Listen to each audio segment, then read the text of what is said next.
The blood-red horizon swallowed the last sliver of sunlight as Darcy Keating clutched her shawl tighter around her shoulders, trembling not from the evening chill, but from the terror that had chased her across 3 territories.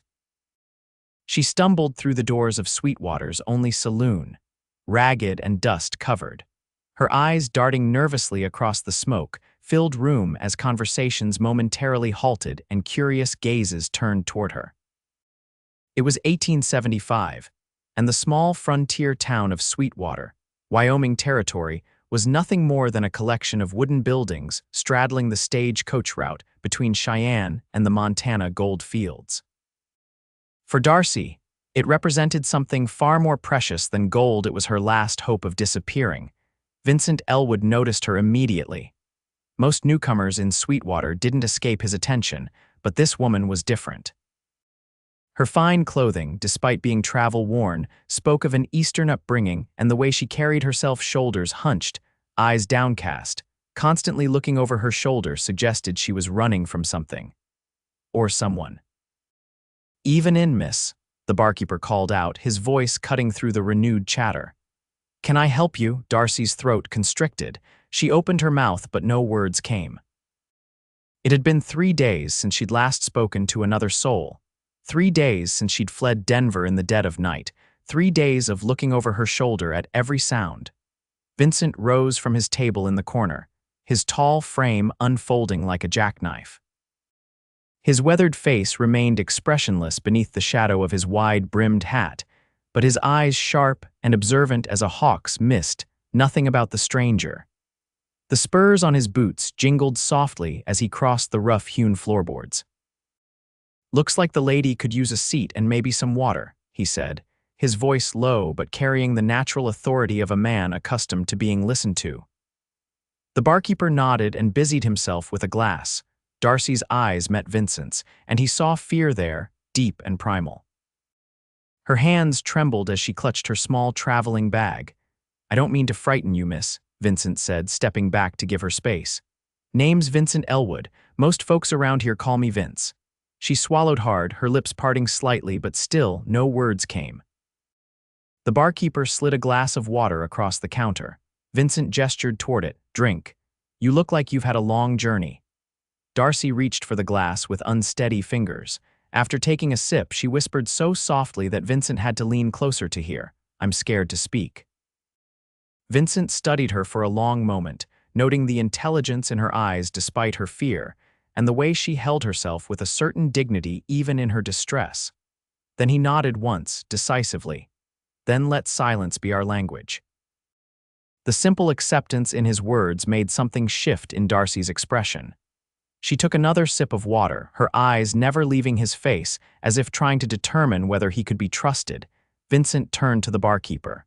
"Joe, the lady needs a room. She'll be staying at Mrs. Holloway's boarding house." Joe raised an eyebrow but asked no questions. "I'll send Billy to let Mrs. Holloway know." Vincent turned back to Darcy. "Mrs. Holloway runs the cleanest establishment in town. It's just down the street. I can walk you there if you'll allow it." Darcy hesitated, then gave a small nod. She reached for her bag, but Vincent was already lifting it. "It's not much of a town," Vincent said as they stepped out into the darkening street, "but it's peaceful enough. Mrs. Holloway serves breakfast at 7 sharp. Best flapjacks this side of the Mississippi." He didn't expect a response, and Darcy offered none as they walked down the dirt road. She kept pace beside him, her eyes constantly scanning their surroundings. Mrs. Holloway's boarding house was a 2-story wooden structure with a small front porch and curtained windows that glowed with lamplight. As they approached, the door opened, revealing a plump woman in her 50s with steel-gray hair pulled into a tight bun. "Evening, Vince," she called out, her keen eyes immediately assessing Darcy. "This must be our new guest." "Evening, Mrs. Holloway. The lady's had a long journey, needs a quiet room and some rest." Mrs. Holloway nodded, understanding Vincent's unstated request for discretion. "Well, come in then, dear. I've got hot water for washing up and clean sheets on the bed in the East Room."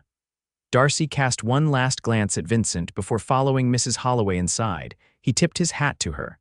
"Rest well, miss. Sweetwater has a way of healing troubled souls." As the door closed behind Darcy, Vincent stood for a moment, looking up at the stars now emerging in the night sky. Something about the woman's fear troubled him, but he'd learned long ago not to pry into other people's business. Whatever demons were chasing her, they were hers to face.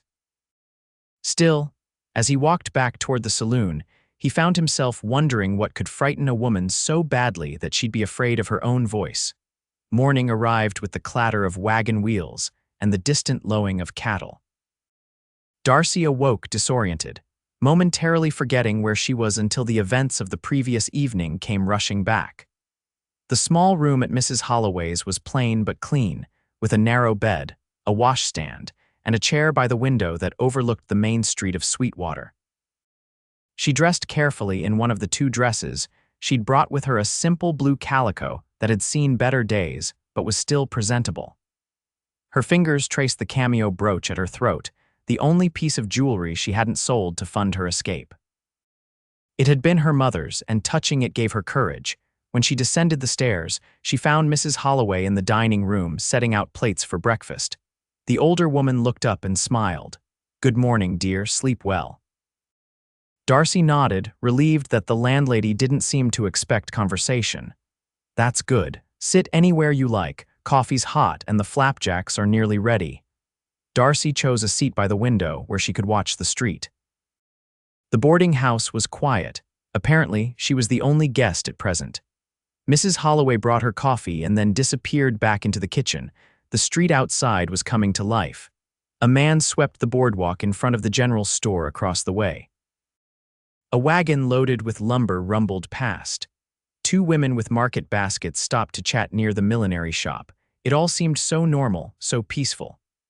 Darcy wondered how long it would last. The front door opened, and Vincent Ellwood stepped inside, removing his hat as he did so. His dark hair was neatly combed, and he'd shaved since last night.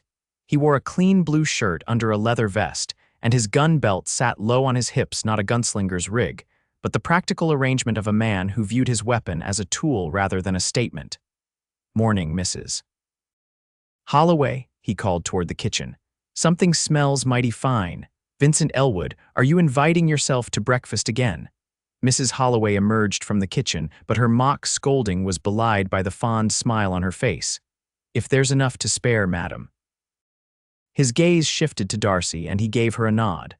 "Morning, miss. Hope you slept well." Darcy nodded, her fingers tightening around her coffee cup. Vincent took a seat at the table, not directly across from her but diagonal, giving her space. "Mrs. Holloway brought a plate stacked high with flapjacks and a pot of honey. "Eat up, both of you. Can't have folks going hungry in my house." As they ate, Vincent maintained an easy monologue, telling Darcy about Sweetwater without demanding any response from her. "Town's grown some since the railroad spur came through last year," he said between bites. "We get regular deliveries from back east now. Stagecoach still stops twice a week. Marshall's office is just down the way, though truth be told, Marshall Cooper spends more time playing cards than keeping the peace. Not that we have much trouble here. Mostly just cowboys blowing off steam after a cattle drive." He paused to sip his coffee. "I run a small ranch about 5 miles outside town. Nothing fancy, but the cattle are healthy and the land's paid for. I come into town 2 or 3 times a week for supplies and to check if there's any work needs doing." Darcy listened, grateful for his undemanding conversation. There was something steady about Vincent Ellwood, a quiet confidence that didn't need to announce itself. His hands were calloused from hard work, his face weathered from years under the sun, but his eyes were kind. After breakfast, Vincent rose to leave. "Mrs. Holloway, fine meal as always." "Miss," he hesitated, then continued, "if you need anything, most folks in town know where to find me, or you can leave word with Mrs. Holloway here." Darcy surprised herself by reaching out and touching his sleeve lightly. When he looked at her questioningly, she mouthed "thank you" without sound. Vincent's expression softened. "You're welcome." He settled his hat back on his head and departed, leaving Darcy with a strange sense of loss. "He's a good man, that one," Mrs. Holloway said as she cleared the dishes. "Lost his wife and little girl to typhoid about 5 years back.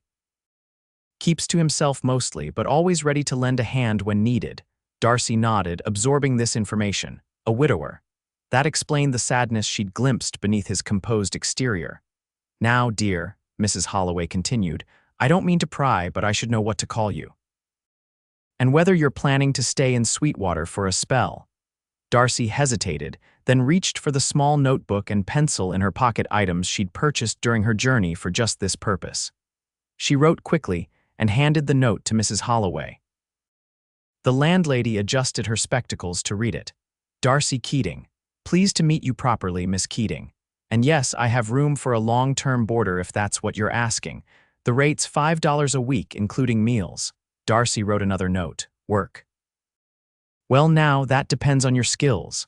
Can you sew?" Darcy nodded. "Mrs. Fredericks at the dressmaker's might need help. Or there's the school, they've been looking for a teacher since Miss Abernathy left to get married last month. Though that would require speaking, I suppose." Darcy's face fell, and Mrs. Holloway quickly added, "But there are other possibilities. Let me ask around. In the meantime, you rest and get your bearings." Over the next few days, Darcy began to establish a routine. She would breakfast with Mrs. Holloway, then take a short walk around town, always alert, always watching for any sign of pursuit. She spent afternoons reading in her room or helping Mrs. Holloway with household tasks. She discovered that the older woman was content to carry on one-sided conversations, seeming to understand Darcy's responses from her expressions and gestures. On her third day in Sweetwater, Mrs. Holloway announced at breakfast that Mrs. Fredericks was indeed looking for someone who could sew fine stitches. "I told her about you, and she's willing to give you a trial. Says you can communicate well enough with pen and paper for her needs." That afternoon, Darcy found herself in the back room of Frederick's Dressmaking and Millinery, demonstrating her needlework skills to a thin, bird-like woman with quick eyes and quicker hands. Mrs. Fredericks examined Darcy's neat stitches with approval. "Very good, Miss Keating. Your work is precise. I can offer you $3 a week to start, working 6 days, more if you prove yourself valuable to the business." It wasn't much, but combined with the money Darcy had left, it would cover her board and allow her to save a little. She nodded her acceptance. "Excellent. You can start tomorrow, 8 o'clock sharp." As Darcy left the shop, she nearly collided with Vincent, who was exiting the general store next door with a sack of supplies. "Miss Keating," he said, a note of surprise in his voice. "Good afternoon." She smiled in greeting, suddenly aware of her plain dress and the loose tendrils of hair that had escaped her hasty bun. Vincent, on the other hand, looked as composed as ever, despite the dust on his boots that suggested he'd ridden into town. "Mrs. Holloway mentioned you might be looking for work. Any luck?" Darcy nodded and gestured toward the dressmaker's shop. "With Mrs. Fredericks. That's good. She's a fair employer, if a bit exacting." A man called Vincent's name from down the street, and he turned to wave in acknowledgement. "That's Sam Wilson, my foreman. I should go." But he hesitated, then continued, "I'm bringing some fresh vegetables from my garden to Mrs. Holloway tomorrow evening. Perhaps I'll see you then." Darcy nodded again, trying to ignore the small flutter in her chest at the thought. As Vincent walked away, she found herself watching him longer than necessary, noting the straight line of his shoulders and his confident stride. The next evening, true to his word, Vincent arrived at the boarding house with a basket of vegetables, plump tomatoes, green beans, and young carrots. "Mrs. Holloway exclaimed over them. "Vincent Ellwood, you spoil me. These will make a fine stew." "Consider it payment for letting me join you for supper now and then," he replied, his eyes finding Darcy where she sat in the parlor, mending one of Mrs. Holloway's tablecloths. The three of them ate together in the dining room, Mrs. Holloway keeping up a steady stream of local gossip while Vincent occasionally added a comment or clarification. Darcy listened, soaking up information about her new home. She learned that the town had been founded just 10 years earlier, that Vincent had arrived 5 years ago after losing his family, and that Mrs. Holloway was a widow whose only son had moved to California during the gold rush. After supper, Mrs. Holloway announced she had accounts to settle and withdrew to her small office off the kitchen, leaving Darcy and Vincent alone in the parlor. An awkward silence fell between them. Finally, Vincent spoke. "I've been thinking, Miss Keating. If you're staying in Sweetwater, you might want to see more of the surrounding country. It's beautiful land, especially now with summer coming on. Darcy looked at him questioningly. I could take you for a ride on Sunday if you'd like, show you the valley and maybe the river. Mrs. Holloway could come along as chaperone, of course. Darcy hesitated. Part of her longed to experience a few hours of freedom and beauty after months of fear. Another part worried about being so exposed, so visible. Vincent seemed to read her thoughts. No one would see us out there except maybe a few of my ranch hands. It's quiet country. After a moment's deliberation, Darcy nodded, a small smile touching her lips. Vincent's answering smile warmed his usually serious face, transforming him momentarily into a younger, less careworn man. Good. I'll bring a wagon around after church. About 1 o'clock, she nodded again, and he rose to leave, pausing at the doorway. Good night, Miss Keating. Sleep well. That night, for the first time in months, Darcy dreamed not of pursuit and terror, but of open skies and freedom. Sunday arrived clear and warm. Darcy dressed with particular care in her best dress, a sage green cotton with delicate embroidery at the collar and cuffs. She arranged her chestnut hair in a simple but neat style and secured her mother's cameo at her throat, Mrs. Holloway appeared at her door just as she was finishing. Vincent's here with the wagon, but I'm afraid I can't join you, dear. Mrs. Peterson's little one has come down with a fever and she's asked if I can help. I've known that family for years, can't refuse them. Darcy's face fell. Without a chaperone, she couldn't go, it wouldn't be proper. Now, don't look so disappointed, Mrs. Holloway continued. I've asked Sarah Jenkins to go with you. She's the banker's daughter, a very respectable young lady. She's waiting downstairs. Relief flooded through Darcy. She squeezed Mrs. Holloway's hand in gratitude and followed her downstairs. Vincent stood in the foyer, hat in hand, speaking with a pretty blonde girl who looked to be about 18 or 19. He glanced up as Darcy descended the stairs, and something in his expression made her cheeks warm. Miss Keating, this is Miss Sarah Jenkins, Mrs. Holloway introduced them. Sarah, this is Miss Darcy Keating, my new boarder. Sarah smiled brightly. It's lovely to meet you, Miss Keating. Mr. Ellwood has promised to show us the most beautiful views in the territory. I'm so looking forward to it. Darcy smiled back, liking the girl's open friendliness. She took out her notebook and wrote a quick note of thanks for accompanying them. Oh, Mrs. Holloway explained that you're not speaking right now, Sarah said, reading the note. Please don't worry. My aunt had a similar condition after my uncle died. The doctor called it nervous aphonia. She didn't speak for nearly a year. Darcy blinked, surprised by this easy acceptance of her condition as a temporary illness rather than a deliberate choice. But it was as good an explanation as any, and certainly better than the truth. The three of them set off in Vincent's wagon, a well-maintained vehicle pulled by 2 sturdy horses. Vincent handled the reins with the same quiet competence he seemed to bring to everything. Sarah chatted happily as they left the town behind, telling Darcy about life in Sweetwater and asking occasional questions that could be answered with nods or shakes of the head. The countryside opened up around them, revealing rolling hills covered in spring grass and wildflowers.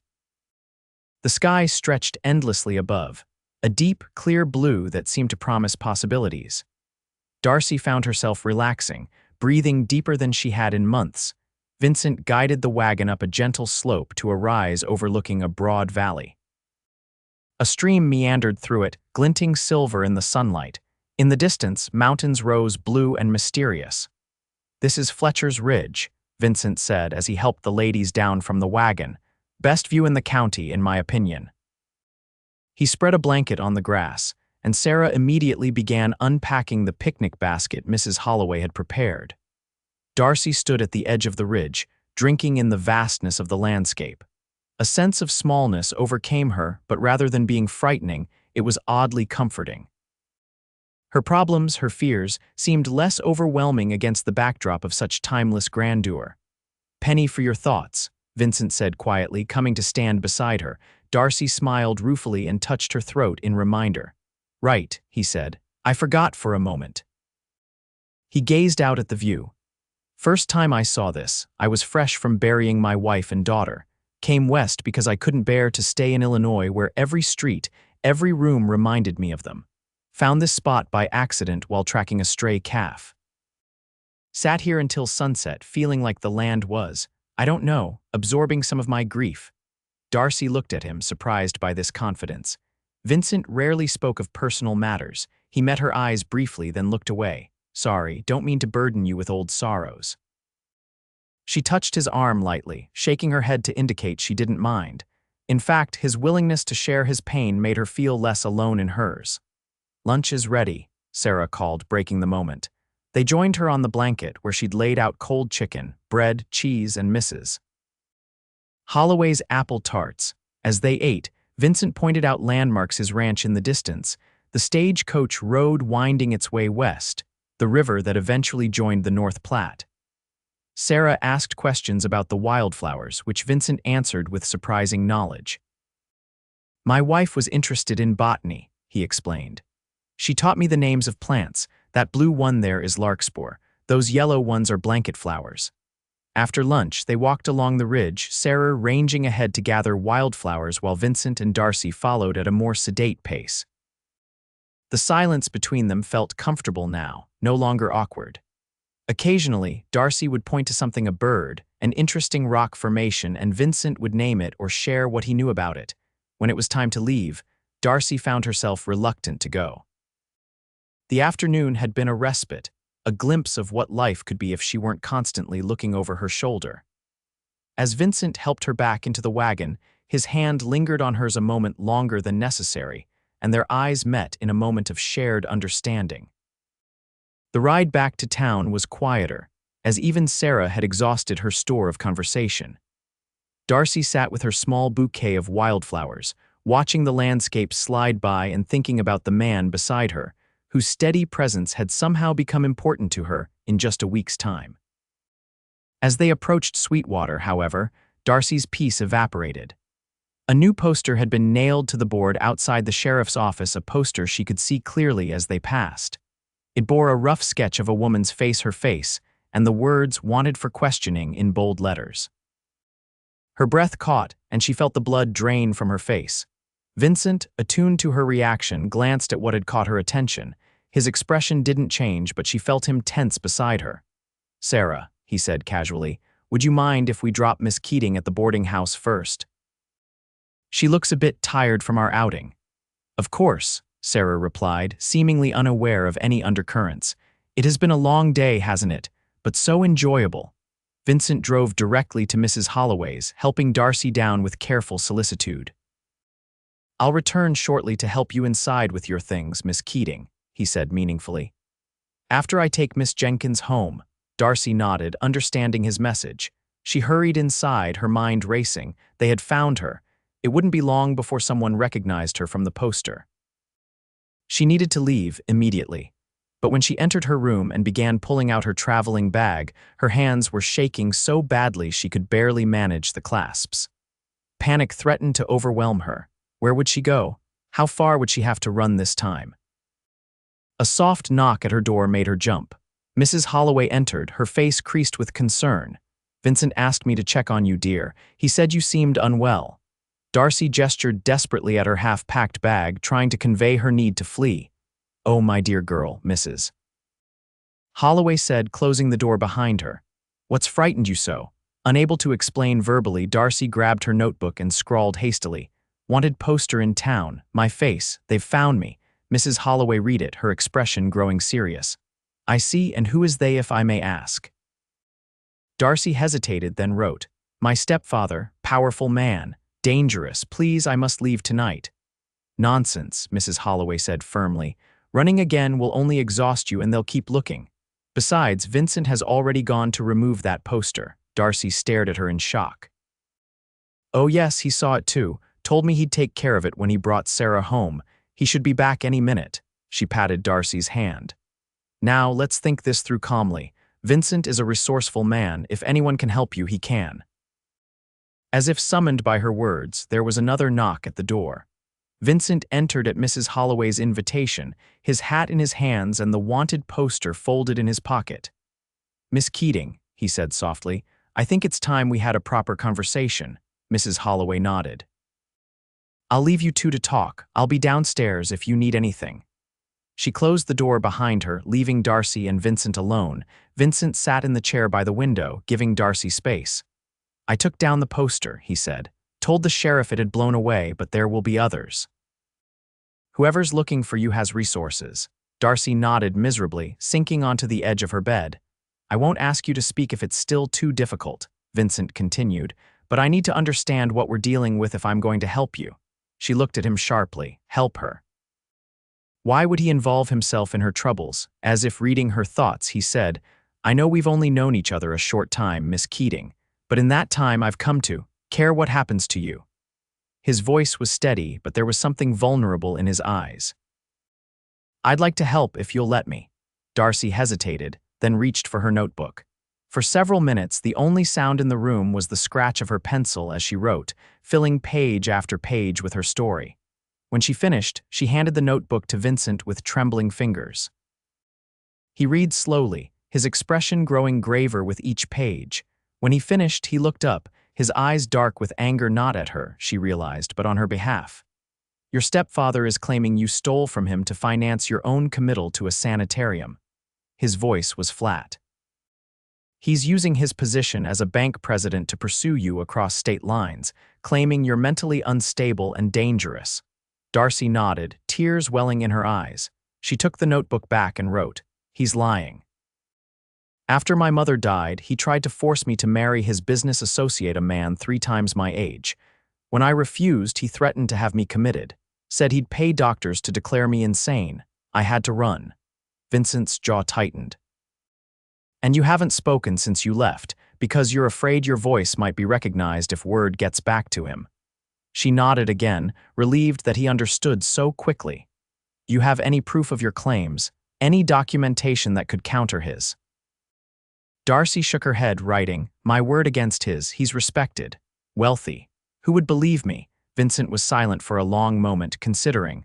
Finally, he said, "I believe you." 3 simple words, but they hit Darcy with the force of a physical blow.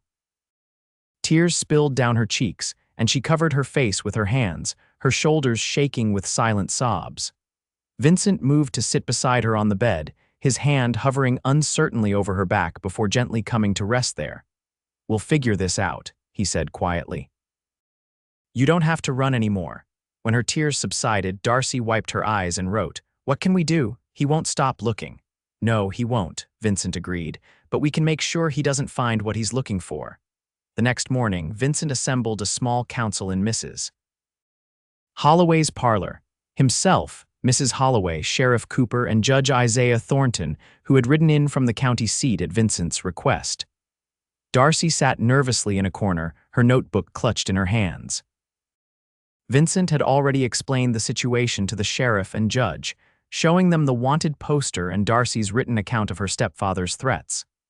"It's a troubling story," Judge Thornton said, stroking his white beard thoughtfully. "But without evidence, it becomes a matter of credibility. Mr. Lawrence Blackwell is a respected banker in Denver. His accusation that his stepdaughter embezzled funds and fled rather than face justice would typically carry significant weight." "But you haven't met the man, Judge," Vincent countered. "I have. Look at Miss Keating. Does she strike you as a thief or a lunatic?" The judge studied Darcy, who met his gaze steadily despite her fear. "No," he conceded, "she does not, but the law deals in facts, not impressions." "What if the lady in question no longer existed?" Sheriff Cooper suggested suddenly. All eyes turned to him. "I mean, what if Darcy Keating disappeared so completely that even her stepfather couldn't find her?" "You mean help her establish a new identity?" Mrs. Holloway said thoughtfully. "It would have to be more than just a name change," the judge cautioned. "This Blackwell fellow sounds determined. He'd recognize her face, regardless of what she called herself." "Unless," Vincent said slowly, "she wasn't Miss Keating anymore but Mrs. Ellwood." A shocked silence fell over the room. Darcy stared at Vincent, certain she had misunderstood. "Are you suggesting marriage as a solution, Vincent?" Mrs. Holloway asked, her voice carefully neutral. "I am." Vincent turned to face Darcy directly. "Miss Keating, Darcy, I know this is sudden and unconventional, but if you were my wife, you'd have my name and my protection. Your stepfather would have no legal claim on you. And if we were to move somewhere new, somewhere he wouldn't think to look for you, you could start fresh. Darcy's mind reeled. Was Vincent Ellwood actually proposing marriage to her, a woman he barely knew, a woman who hadn't even spoken to him? It would be a marriage in name only, Vincent hastened to add, seeing her stunned expression. I would make no demands on you. You would have your own room, your own privacy. Think of it as a legal arrangement for your protection. Judge Thornton cleared his throat. It's an unusual proposal, but not without merit from a legal perspective. A married woman's property and person fall under her husband's protection by law.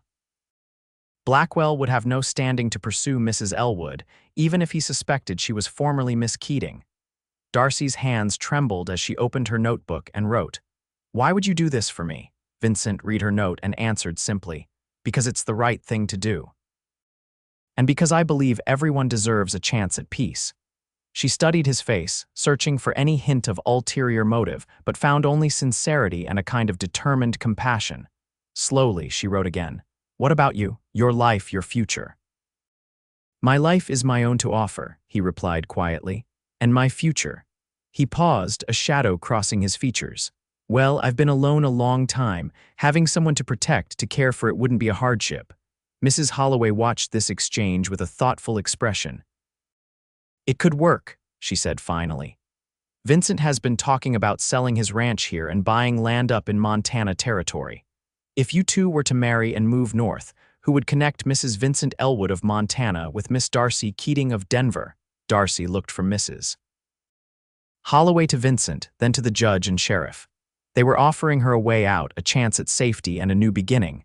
But marriage, to a man she'd known for just over a week, a man who still mourned his first wife, it seemed impossible, reckless. And yet, something about Vincent Ellwood inspired trust. His steady presence, his quiet strength, his willingness to help a stranger, these were rare qualities in a world that had shown Darcy little kindness.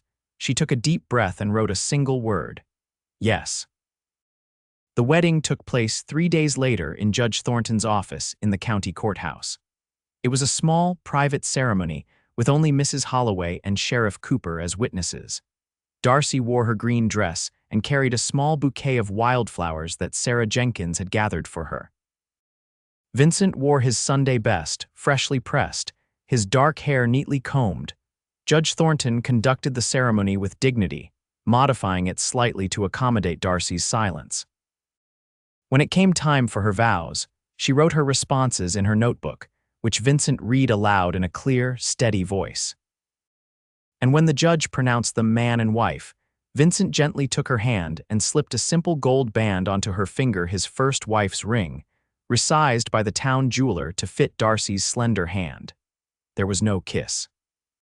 Instead, Vincent squeezed her hand softly, his eyes conveying a promise of protection and respect. It was, as he had said, a legal arrangement, not a love match. But as Darcy stood beside him, officially Mrs. Vincent Ellwood, she felt a strange mixture of gratitude, relief, and something else she couldn't quite name. They spent their wedding night at Mrs. Holloway's boarding house in separate rooms as Vincent had promised. The next morning, they departed Sweetwater before dawn, traveling in Vincent's wagon with their few possessions. Vincent had sold his ranch to his foreman, Sam Wilson, for a fair price, and had already arranged to purchase land near Bozeman in Montana territory. They would make the journey in stages, staying in towns along the way but never lingering long enough to attract attention. As Sweetwater disappeared behind them, Darcy felt a pang of regret for the brief peace she'd found there, mixed with anxiety about the unknown future that lay ahead. But when she glanced at Vincent, steadily handling the reins beside her, some of her fear receded. Whatever came, she would not face it alone. The journey to Montana took nearly 3 weeks. They traveled by wagon to Cheyenne, then took the Union Pacific Railroad as far as Kareen, Utah, before continuing north by stagecoach. Vincent was a considerate traveling companion, always ensuring Darcy's comfort and respecting her boundaries. He maintained their fiction of being newlyweds when necessary for appearances, but never took liberties or made her uncomfortable. At night in the various hotels and boarding houses where they stayed, Vincent always secured separate accommodations, or slept on the floor when only one room was available. He never complained or made Darcy feel she was a burden, though she often caught him rubbing his back after nights spent on hard floorboards. They developed a rhythm of communication during their travels. Darcy still used her notebook for complex thoughts, but for simpler exchanges, they created their own silent language of gestures and expressions. Vincent became adept at reading her moods from the smallest changes in her face, while Darcy learned to understand his typically reserved expressions.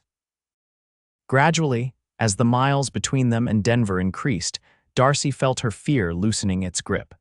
She began to sleep through the night without waking in terror. She stopped scanning every crowd for her stepfather's face or his associate's burly figure. And as her fear receded, something else took its place, an awareness of Vincent not just as her protector, but as a man. She noticed the strength in his hands as he handled their luggage, the rare but warming smile that occasionally broke through his serious demeanor, the thoughtful way he anticipated her needs before she expressed them. By the time they reached Bozeman, Darcy found herself watching Vincent when he wasn't looking, studying the line of his jaw or the breadth of his shoulders with an interest that went beyond mere gratitude. It was confusing, this growing attraction to a man who had married her out of kindness rather than passion. She had no right to want more from him than he had offered: protection, respect, companionship.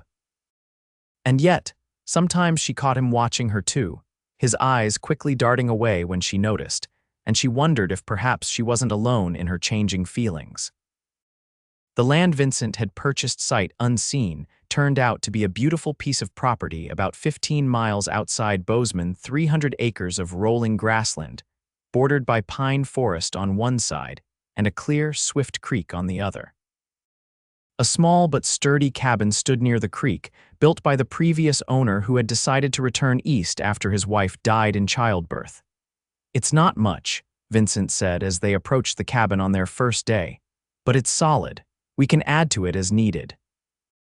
Inside, the cabin consisted of one main room with a stone fireplace, a small kitchen area, and two small bedrooms partitioned off by walls that didn't quite reach the ceiling. It was rustic but clean, with large windows that flooded the space with light. "The bedroom on the right is yours," Vincent said, carrying Darcy's trunk inside. "I'll take the other one." Darcy nodded, trying to ignore the small twinge of disappointment she felt at the reminder of their arrangement. Of course they would have separate rooms. That had been the agreement. It was foolish to wish for anything more. The first weeks on their new homestead were busy ones. There was furniture to build, supplies to purchase in town, a vegetable garden to plant, and a dozen other tasks necessary to establish their home.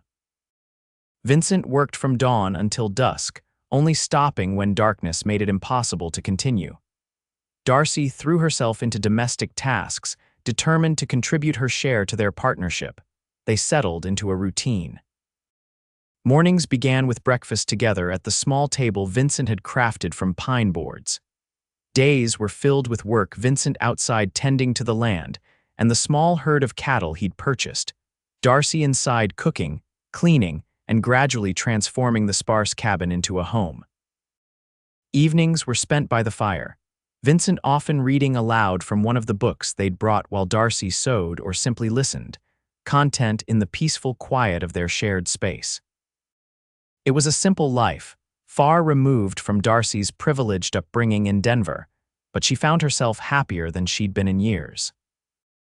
The constant fear that had been her companion for so long gradually faded, replaced by a sense of security and, increasingly, by a warm affection for the quiet man who had given her this new chance at life. As summer turned to fall, Darcy realized with a start that they had been married for nearly 4 months. In that time, Vincent had never once made her feel like an obligation or a burden. He treated her with unfailing respect and consideration, valuing her opinions and contributions to their household. They had developed a comfortable companionship, communicating effectively despite her continued silence. But lately, something had changed between them. There were moments when their hands would touch as they passed items at the table, and neither would pull away immediately. times when she would catch Vincent watching her with an expression that made her heart beat faster. Evenings when they sat so close by the fire that she could feel the warmth of his body next to hers, and neither moved to increase the distance. One cool October evening, as they sat before the fire after supper, Vincent closed the book he had been reading aloud and turned to face her. "Darcy," he said softly, using her given name as he had begun to do in the privacy of their home, "there's something I need to ask you." She looked at him questioningly, her hands stilling on the quilt she was piecing together. "Are you content here with this life, with our arrangement?" She nodded without hesitation, wanting him to know that she was genuinely happy with the home they had created together. "I'm glad," he said, his voice still low, "because I've been thinking that perhaps our arrangement could change." Darcy's heart leapt into her throat. She set aside her sewing and gave him her full attention.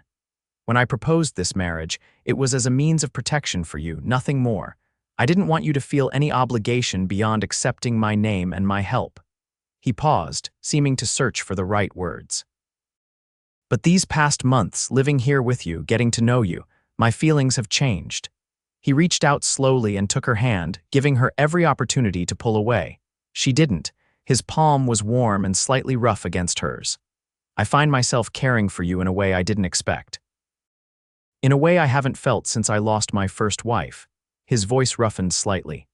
"I know you may not feel the same, and if that's the case, nothing needs to change. We can continue as we are, and I'll never mention this again." Darcy's breath caught in her chest. Was Vincent saying what she thought he was saying? That he had developed feelings for her that went beyond their friendly arrangement? "But if there's any chance that you might someday see me as more than just a protector or a friend," he continued, his eyes never leaving hers, "I would like to try to make this a real marriage, in all ways." Darcy's mind whirled. For weeks, perhaps longer, she had been harboring growing feelings for Vincent. Feelings she had tried to suppress, because she believed their marriage was, and would always be, one of convenience only. Now, hearing that he wanted more, that he cared for her as a woman and not just as someone to protect, joy bubbled up inside her. Without thinking, she leaned forward and pressed her lips to his in a brief, sweet kiss. It was answer enough. When she pulled back, Vincent's expression was one of wonder and dawning happiness. "Is that a yes?" he asked, a rare smile breaking across his face. Darcy nodded, smiling back at him, but something still troubled her. After a moment's hesitation, she reached for her notebook, which was never far from her side, and wrote, "I want to speak to you, to hear my voice, but I'm still afraid." Vincent read her words and nodded solemnly. "I understand. Your stepfather is still looking for you. It's safer if you remain silent when we're in town or with strangers." He paused, then added softly, "But here in our home with just the two of us.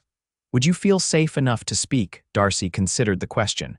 They were hundreds of miles from Denver. No one here knew her as Darcy Keating.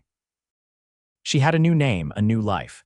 And Vincent, dear, steady Vincent, had proven himself worthy of her trust in countless ways. Slowly, she nodded. Then, her heart racing, she opened her mouth and whispered the words she had been longing to say for months. "I love you, Vincent." Her voice was hoarse from disuse, barely audible even in the quiet room. But Vincent heard.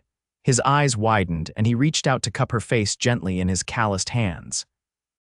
"And I love you, Darcy," he whispered back, before lowering his lips to hers in a kiss that spoke more eloquently than words of his feelings for her.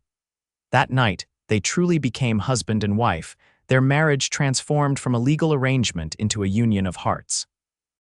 Darcy moved her belongings into Vincent's room, and the smaller bedroom was repurposed as a sewing room where she began taking in mending and alteration work from neighbors. As winter settled over Montana, Darcy and Vincent settled into their new relationship with joy and discovery. In the privacy of their home, Darcy spoke freely, her voice growing stronger with use. Vincent treasured every word from her lips, often telling her that her voice was the sweetest sound he'd ever heard. But when they ventured into Bozeman for supplies or church services, Darcy maintained her silence, communicating through notes or gestures, with Vincent often speaking for her. It was a precaution they both agreed was necessary, at least until they could be certain that Lawrence Blackwell had given up his search. Spring came, melting the snow and bringing new growth to their land. Vincent expanded their cattle herd and began building in addition to the cabin a larger bedroom with a view of the mountains. Darcy planted an herb garden and began selling dried herbs and sachets in town along with her sewing. Their happiness seemed complete, but Darcy still carried a shadow of fear. Sometimes she would wake in the night, heart pounding from nightmares of her stepfather finding her. Vincent would hold her close, murmuring reassurances until she calmed, but they both knew that the threat remained as long as Blackwell continued his pursuit. The answer to their dilemma came unexpectedly, in the form of a newspaper delivered to Bozeman in late April. Vincent brought it home one evening, his expression both somber and relieved as he handed it to Darcy. "Page 3, he said quietly. Darcy opened the paper and found the headline, "Denver Banker Indicted for Fraud and Embezzlement." The article detailed how Lawrence Blackwell, president of First Mercantile Bank of Denver, had been arrested for systematically embezzling funds over a period of years. Investigators had discovered ledgers showing his crimes dating back to before Darcy's mother had died. It says his business associate, a Mr. Harold Trent, provided evidence against him in exchange for immunity, Vincent said, watching Darcy's face as she read. Blackwell is facing 20 years in prison. Darcy's hands trembled as she set down the newspaper. Her stepfather was ruined, his crimes exposed, his power broken. She was truly free. "It's over," she whispered, tears of relief streaming down her face. "It's really over." Vincent gathered her into his arms, holding her as years of fear and tension finally released in healing tears. "Yes, my love, it's over. You don't have to be afraid anymore." That Sunday, they attended church services in Bozeman as usual, but when Pastor Miller greeted them after the service, asking how Mrs. Ellwood was feeling, Darcy answered for herself, her clear voice causing several heads to turn in surprise. "I'm very well, thank you, Pastor," she said, smiling at the startled man. Word spread quickly through the small community about the formerly mute Mrs.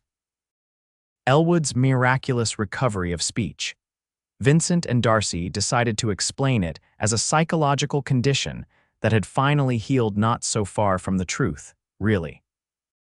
As summer bloomed across their land, bringing lush grass for the cattle and abundant vegetables from their garden, Darcy made another discovery. The periodic nausea she had been experiencing wasn't from a spring illness as she had thought. "Vincent," she said one evening as they sat on the porch watching the sunset paint the distant mountains gold and crimson, "I have news." He turned to her, his expression curious. At 35, the lines around his eyes had deepened from squinting in the sun, and threads of silver had appeared at his temples, but to Darcy he was more handsome than ever. "What is it?" he asked, taking her hand. "We're going to have a baby, in the winter." Vincent's face transformed with joy. He pulled Darcy into his arms, holding her as if she were the most precious thing in the world. "A baby," he whispered against her hair. "Our baby." They sat together as twilight deepened into night, talking of the future of the child they would raise together, of the love that had grown from silence and fear into something strong and enduring, of the life they had built from the ashes of their separate pasts. As the first stars appeared in the darkening sky, Darcy leaned her head against Vincent's shoulder, feeling completely at peace. "Do you ever think about that first night we met?" she asked softly. "When I told you I was scared to speak and you said, 'Then let silence be our language,'" Vincent finished, his arm tightening around her. "Yes, I think about it often." "It was the first time in months that I felt safe," Darcy admitted. "Something about you made me trust you even then." Vincent was quiet for a moment, contemplating.